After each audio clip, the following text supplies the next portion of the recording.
Hello there, Master Hellish here, and welcome to today's vlog, where today is a Q&A. I think it's, you could call it Ask Hellish 3 or 4. I don't keep track of these things. Somebody might, but I don't. I asked you guys to ask me some questions, and I shall give my responses. Some of the questions were better than others. I'll say that now. But we'll go ahead and crack on with these questions. The reason why I decided to do this is because it's my 100th vlog. Now, it's not actually my 100th vlog video, but it just happens to be the video that has 100 on it. Because some of them have been part 1, part 2s, some have been missing, some have been missing then found again. But here we go anyway. So, Stoogle asks, how hard was it to develop Transport Tycoon Deluxe? Don't know. We'd have to ask somebody who did that. Obviously implying that I was involved, of which I wasn't. Thank you, Stoogle. So, I don't know. We'd have to ask somebody who did that. Tom asks, are you really the developer of OpenTTD? I think we just kind of covered that one, Tom. Thank you very much. And that was the ones that we got over via Twitter, and then over on Facebook I got some other questions, and hopefully they'll be a little bit different. There we go.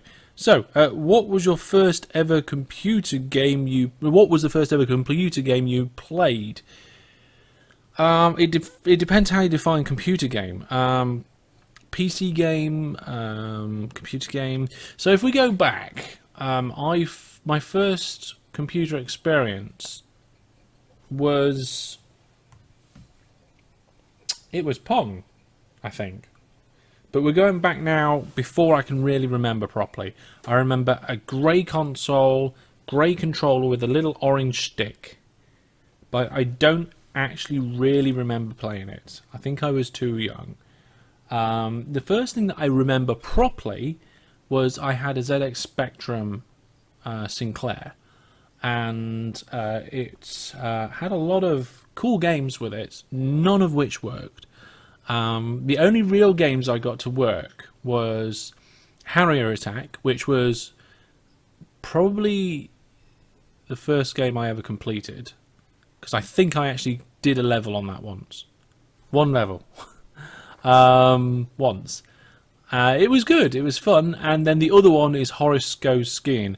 If you want to know what a game is like when it's incredibly crazily designed, Horace Goes Skiing is one of them. The Horace, the main character, is horribly mutilated. He's a mutant in some way, or an alien or something. Doesn't look anything like what it should. And for some reason, for some stupid reason, right, they decide to build the ski hut on the other side of what apparently is a 6-lane motorway to the skiing resort. So you start on the same side as the skiing resort, but you have to cross the road without a crossing, without a parent or guardian to help you. There's just nothing. You just have to dodge traffic across 6 lanes to go buy your skis, and then you have to run back again, dodging traffic to go ski. And I think maybe once or twice I ever got to ski, because I spent all my time trying to dodge the traffic, get to the ski hut and back. It was terrible, absolutely terrible in that way. Probably a relatively good game, but for somebody who was as young as I was at the time, I just couldn't do it, and it was ridiculous. I kept getting hit by traffic and having to pay for an ambulance all the time. Other games of note, there was some sort of Postman Pat game on the Spectrum as well, and there was one where you had to go along corridors and collect things and bulldoze blocks, I think, as you went, and clear. I can't remember that one very well. It's right in the back of my memory, but that one actually loaded quite well. Very, very rarely failed, and I enjoyed it. That's all I remember on that. As to which one was my first, One of them, I don't know. My first real experience after the Spectrum was the Mega Drive 2, and that came bundled with Sonic, Columns, and some sort of racing game. I think it was a motorcycle racing game. I didn't really play the other two much, but Sonic 2, played it so much. Completed it, and at least on one occasion. And I think really that was the first game I properly played all the way through, did really well, enjoyed so much, and I can remember so much of Sonic now. But Sonic 2, yeah, was really good. And yeah, I suppose, even though I'd had experiences with dabbles with bits of games before, the first proper game I got into and played would have been Sonic 2. So there's a nice long-winded answer to your question. Brandon asks, will you be doing more Viewer Plus stuff at some point, whether that be more videos or games available for Viewer Plus people? So the Viewer Plus program, for those of you who don't know, is just a way to get more from me. It's a way to support me, the channel, and everything I do in the Master Hellish world with your money, because it helps. But in return, there's benefits. And sometimes I remove benefits because I feel that they aren't really working or they're not worth it. Sometimes I add new ones. So will there be more stuff in the future in terms of new games or servers that are available for Viewer Plus? Probably. I don't see why not. Will I be doing more stuff with the Viewer Plus server and people? Probably. The thing is that the amount of benefits available to Viewer Plus really will be scalable with the number of people that are on it. So if more and more people get on Viewer Plus, then I will be looking to provide more and more things for those people. But of course, the more money I get coming in from Viewer Plus, the more money I can invest in things like servers and so forth for you guys to enjoy. So it really depends. It's a bit of a balancing act. It's developing all the time. Can you see more in the future? Will there be more of various different things? I would have thought so. I don't see why not. And the last question I've got here is, do you remember your first PC and do you still have it? Do I remember it? Yes. Do I still have it? No. Do I remember where it went? No, I have no idea where it was. I do remember a few things about it though. So it was a tiny brand PC. My parents saved up for a long time to buy it for me when I started, I think, secondary school. It was Windows. I think it was Windows 95 to begin with, and I think I upgraded it to Windows 98 not too long after we got it. Can't remember. Definitely started off with the Windows 95, and it started off with a 3 gig hard drive, massive amount of space back in those days. I think the processor was really fast. It was a 133 megahertz processor, and I think at some point I upgraded the processor in there later to a 166, just to really rack up the power. In comparison to I think I've got a quad core 4000 megahertz one. Not sure, but it's a bit of a difference. If you want to know about the PC I've got at the moment, all the stats and spec for it is on my website in the About section, so you can go and check that out there.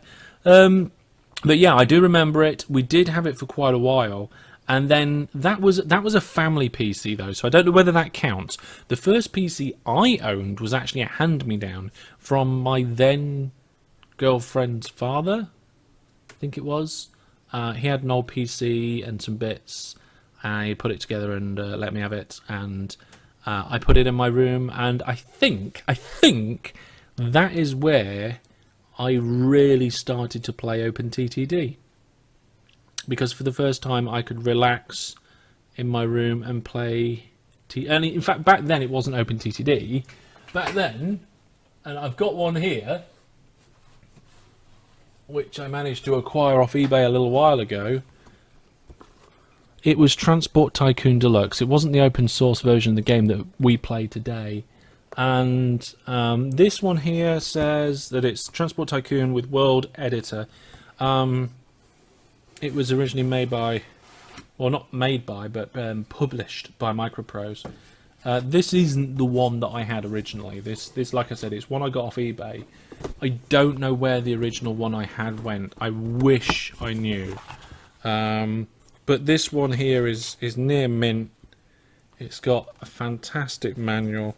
It's even got the paperwork that includes an advert for new Worms United and new... I can't read that. World Rally Fever. Yes, I was reading the wrong bit. That's why I couldn't read it. And of course the disc. I'm not sure if it originally came in a dual case or whether it was in a slip like this. But it's a nice thing to have about. Originally it was a prize for an auction, and the winner donated it. That was the box. The winner donated it back to the funds, and it's sat on my shelf for now until we next do a charity auction, in which case it might end up as a prize back in there again. We'll have to see, but it's nice to have on my shelf in the meantime. Just get back in there. I do also have, in addition to that, I do have a not so original Transport Tycoon Deluxe. I got this not long ago. This one is one of the ones that got re-released much further down the line. I can't remember. It's still got instructions for installing into Windows 95. It's got instructions to install into DOS. I didn't realise that it actually had the option for that. And it even has instructions on how to install in Windows 3.1. But the reason why I bought this, it was going cheap. It's not one of the oldest versions, so it's not that expensive. So I could get the game sounds off it and get the original music. I could have got it online, maybe from some place, but I chose to pay for the disc. That's another nice thing, handy thing to have. So yeah, that is really where OpenTTD kicked off in my life. I did have it before I had that second computer, but I didn't really get the opportunity to sit down and play it properly because it was in the dining room. It wasn't in the best comfortable position. I couldn't just relax in my own bedroom and play it. One of the games that I used to play on the PC down in the dining room was Command and Conquer Tiberian Sun. It was a fantastic Command and Conquer game, highly underrated by anybody who's a fan of the Command and Conquer series. But the good thing about that one was that me and some friends used to play it over the modem. Not over the internet, actually over a modem. We used to use the phone line and use a modem to dial the other modem on the other end. It was a direct connection between the two PCs that could be very much interrupted if you picked up the phone to try and make a phone call. But it was great fun. And we played a lot on that. So looking back over the computers and games I've had, a lot of stuff on the Spectrum. Lots of it didn't work, and I don't really remember it very well. I had a Mega Drive 2 where I played Sonic 2 a lot, and then my first PC where I started with games like Command & Conquer Tiberian Sun, got into Transport Tycoon, got my second computer, and it was all great. I never had internet on that second computer because I never had a connection upstairs. It wasn't until later on in my life when I think I had another computer that I managed to do that. The computer I've got now is an amalgamation of parts over many, many years. It's had new hard drives, it's had new graphics cards. At one point the motherboard, RAM and CPU was upgraded. I think in fact it's had its power supply upgraded as well, so I think the only original parts is the Blu-ray drive and the case. And that's it, I think. I think even the media bay in the front got changed. So it's very much an evolution now. It just seems to morph from one computer into the next. I'm not planning on any upgrades anytime soon, but when I do, I could probably do a video about it. In fact, the last time I upgraded this, did a major upgrade. The last time I upgraded is when I changed from 3 to 6 monitors and put a graphics card in. But the time that I did a last major upgrade, I actually recorded a video of me doing it, so it's here in my vlog somewhere if you want to go and hunt for that. But there we go. There is some stories and some ramblings around some of the questions I got submitted to me from you guys. Thank you very much for your questions. Thank you for watching, people.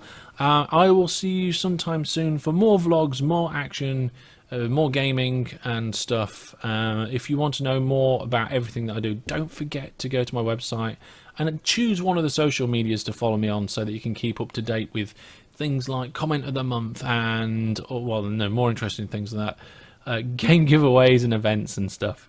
But that's going to be all for now. I hope you've enjoyed this little video. Join me next video for...